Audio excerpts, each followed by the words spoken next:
Saudara-saudari yang terkasih, dengan pesta pembaptisan Tuhan, kita diingatkan kembali akan anugerah pembaptisan yang kita terima, memberi kita identitas baru dan misi tertentu.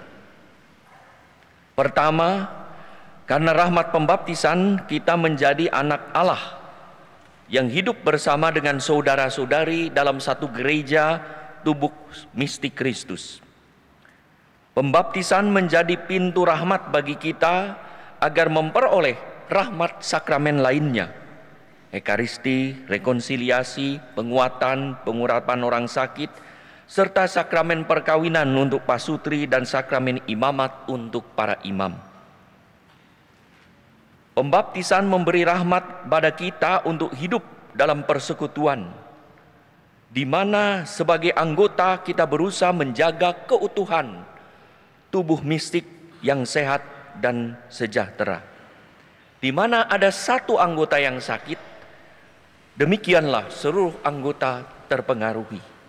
Di mana satu anggota sehat, bergembira, dipuji, berjasa, seluruh anggota menikmati manfaatnya. Yang kedua, berkat pembaptisan kita menjadi seorang utusan, misionaris, yang diutus untuk menghadirkan kerajaan Allah, sehingga melalui perbuatan dan perkataan kita dikenal sebagai anak-anak Allah. Maka pembaptisan itu selain memberi anugerah sebagai identitas baru sebagai anak Allah, tetapi juga memberi anugerah panggilan untuk siap diutus.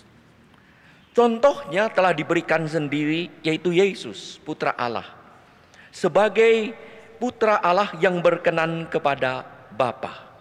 Mengapa ia berkenan kepada Bapa? Karena menurut Yohanes 4:33, Yesus bersabda, "Makananku ialah melaksanakan kehendak Dia yang mengutus aku dan menyelesaikan." Yesus berkenan kepada Bapa karena menjalankan dan melaksanakan kehendak Allah. Hati dan budinya terarah kepada Allah, hingga seluruh energinya dibaktikan hanya untuk mewujudkan kehendak Allah di dunia. Saudara-saudari yang terkasih, kita tahu para orang tua yang mempunyai anak lebih dari satu selalu berkata kepada anak-anaknya, "Kasih dan cinta kami pada anak-anak itu sama." Walaupun mengatakan begitu, kadang-kadang anak-anak merasa berbeda diperlakukannya. Orang tua lebih berkenan kepada anak-anak yang selalu mendengarkan dan melaksanakannya, yang berkenan kepadanya. Maka kadang-kadang di dalam keluarga ada yang disebut kamu anak emas. Ya, kalau kamu anak emas, kamu apa? Anak seng, anak apa gitu ya. Jadi anak yang tidak dikasihi. Bisa jadi reaksi manusiawi yang secara spontan, ada anak yang mendengarkan dan melaksanakan kehendak orang tua berkenan. Yesus selalu melaksanakan kehendak Allah dan berkenan kepada Allah. Saudara-saudari yang terkasih, saat kita dibaptis, kita dimateraikan seumur hidup sebagai anak Allah. Maka sekali dibaptis, kita anak Allah. Statusnya apapun, keadaan kita apapun. Maka pembaptisan kita hanya boleh dilakukan satu kali untuk selamanya. Kadang ada orang dalam perjalanan karena situasi khusus terpengaruh sesuatu harus meninggalkan iman dan pindah dari Katolik ke agama lain. Walaupun ia sudah pindah ke agama lain, materai baptisan tidak dapat dihapus. Ia tetap anak Allah sebagai. Kalau pada suatu hari misalnya kita harapkan juga kembali menjadi orang ingin menjadi Katolik, tidak usah dibaptis lagi, tetap Katolik. Apa yang harus dilakukan? Mengaku dosa. Dan setelah diampuni, sebagaimana normal, menyambut komuni seperti biasa. Satu kali dibaptis untuk selamanya. Maka kalau ada orang Kristen yang pembaptisannya diakui oleh gereja Katolik, dengan forma yang diakui dengan oleh gereja Katolik itu adalah menggunakan air, dilakukan oleh imam atau orang yang mempunyai otoritas, diakon, lalu dengan rumusan aku membaptis kamu. Yohanes misalnya, atau Yohana, dalam nama Bapa, Putra, dan Roh Kudus. Selesai. Dan itu kalau pembaptisannya lakukan itu berarti sah. Tapi kalau rumusannya lain, dalam gereja Katolik harus dibaptis kembali. Maka bagi mereka yang menggunakan rumusan itu tidak usah dibaptis lagi. Dalam ketika Paskah ada beberapa orang dari Kristen pindah ke gereja Katolik mengucapkan syahadat, ya, pembaharuan iman, pengakuan, selesai langsung menerima komuni seperti kita yang dibaptis. Jadi rumusan-rumusannya itu harus aku membaptis kamu dalam nama Bapa, Putra, dan Roh Kudus. Amin. Kalau bilang, Bapak Uskup, dulu saya dibaptisnya lain. Lah gimana? Kok lebih keren. Aku membaptis kamu dalam nama Bapa, Putra, Roh Kudus, para kudus dan teman-temannya. Ya tidak sah. Harus ada itu, ya. Rumusannya harus begitu. Memang rumusannya begitu, ya. Sahnya itu. Nah, ditambah-tambah. Jadi semua imam juga tahu bagaimana cara. Maka pernah terjadi di Keuskupan Bandung ini. Ada seorang bapak katekumen, belajar agama. Tapi bapak ini sudah senior. Sakit, berkepanjangan, dan parah. Ya, sangat parah, berada dalam sakratul maut. Maka anak-anaknya meminta untuk dibaptis. Kebetulan paroki di luar di luar Bandung, kemudian kebetulan pastor parokinya tidak ada. Karena pastor parokinya tidak ada, itu yang disebut pembaptisan bisa dilakukan oleh siapapun dalam keadaan darurat. Darurat bisa. Nah, itu sah dalam keadaan darurat.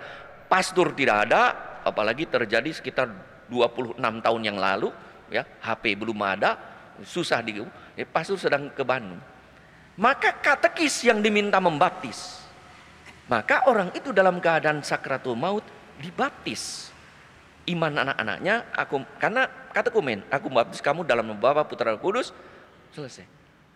Selesai dibaptis. Sebagai orang yang, dan luar biasa, setelah dibaptis berangsur-angsur sembuh. Sehat, ke gereja kembali. Dia bilang, Bapak sekarang boleh komuni.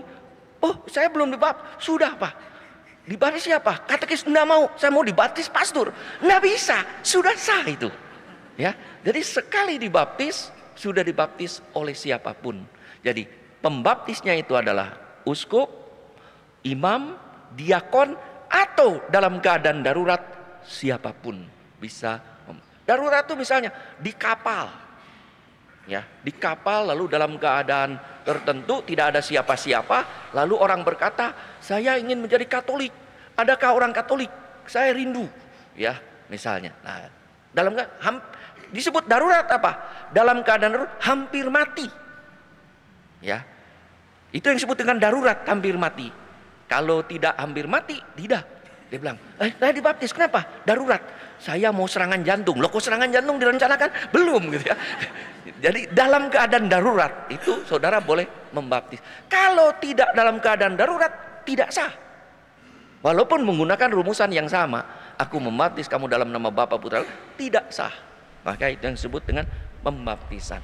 Maka sekali dibaptis seumur hidup. Hari ini saudara-saudari, Yohanes membaptis dengan air sebagai tanda pertobatan.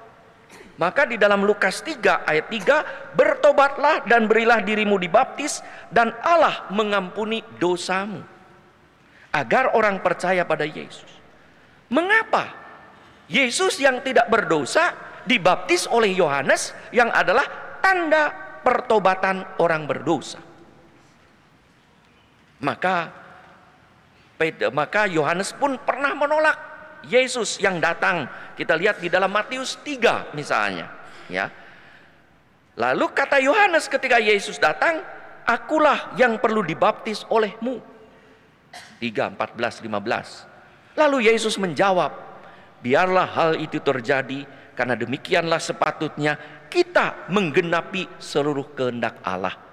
Bahwa Yesus dibaptis oleh Yohanes dikehendaki Allah bukan untuk pengampunan dosa Yesus karena ia tidak berdosa, tetapi untuk membuka langit surga bagi orang berdosa, untuk menyucikan air yang digunakan oleh Yesus untuk membaptis Yesus. Maka Yohanes tahu saat itu, dengan membaptis Yesus, yang disucikan bukanlah Yesus, tetapi dirinya sendiri. Si pembaptis Yohanes itulah yang disucikan. Dengan pembaptisan Yesus, air sungai Yordan disucikan, sehingga menjadi air baptis yang dicurahkan sepanjang jalan pada dahi kita setelah diberkati oleh imam. Dengan dibaptis, Yesus yang tanpa dosa menempatkan diri pada posisi orang berdosa untuk membawa manusia keluar dari dosa. Maka Yesus ditenggelamkan di dalam air lalu dikeluarkan lagi. Maka simbol dicurahkan itu adalah penenggelaman. Ya, bisa juga kita sekarang tenggelamkan juga, tapi yang dilakukan oleh tradisi gereja Katolik dicurahkan. Beberapa ketika ke Sungai Yordan ada orang yang dibaptis secara Katolik juga ditenggelamkan, bisa. Ya. Asal dengan curahan ada air mengalir dalam nama Bapa, Putra, dan Roh Kudus. Maka dengan dibaptis yang tanpa dosa membawa manusia yang berdosa untuk selamat. Maka dengan pembaptisan dosa kita mati dikubur bersama dengan kematian Yesus, dan kita dibangkitkan kembali sebagai anak-anak terang yang diharapkan hidup berkenan pada Allah, bersih dan jauh dari segala dosa. Saudara-saudari yang terkasih, semoga kita menjadi pribadi yang berkenan kepada Allah, anak yang terkasih yang berkenan. Apakah kita pantas disebut anak yang terkasih? Mendengar suara Allah dari surga, inilah anakku yang terkasih, kepadamulah aku berkenan. Kalau kita hidup mendengarkan dan melaksanakan kehendak Allah. Pembaptisan sendiri memberi kita rahmat untuk menjadi anak-anak terkasih. Yesus anak Allah karena kodratnya, kita menjadi anak Allah karena rahmat baptisan. Namun identitas itu harus diikuti dengan aktivitas sebagai anak yang terkasih, dengan hidup seperti yang Allah kehendaki, hingga kita pun pantas mendengar suara dari surga. Inilah anakku yang kukasihi, kepadanyalah aku berkenan.